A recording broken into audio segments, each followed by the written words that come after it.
गंगा नोतै छथि जमुना के, हम नोतै छी जेठ भाई के। जतेक गंगा जमुना के धार बढ़ै, ततेक हमर भाई के औरदा बढ़ै, ततेक हमर भाई के औरदा बढ़ै। जय मिथिला। ई अछि मिथिला के भाई बहिनक प्रेम, जे भरदुतिया में देखल जाइत अछि।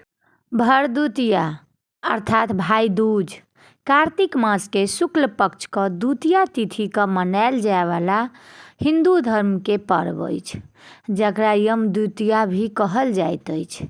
ई दीपावली के 2 दिनक बाद आबै वाला त्योहार अछि, जे भाई के प्रति बहन के स्नेह के अभिव्यक्त करैया आ बहिन अपन भाई के खुशहाली के लेल कामना करैत छथि।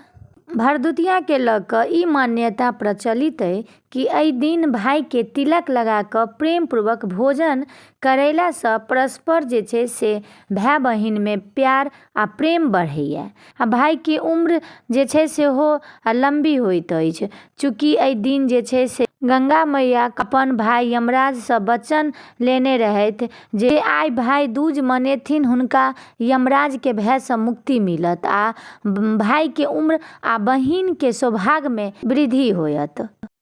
भाई के प्रेम जे छै से एहि दुनिया में सबसे अलग छै।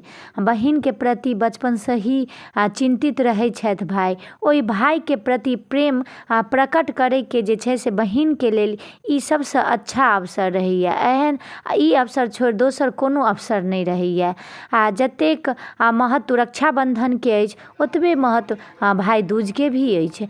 बहिन जे छथिन से भाई के अपन घर जाकऽ भोजन करबै छथि आ लंबी उम्र के कामना करै छथि।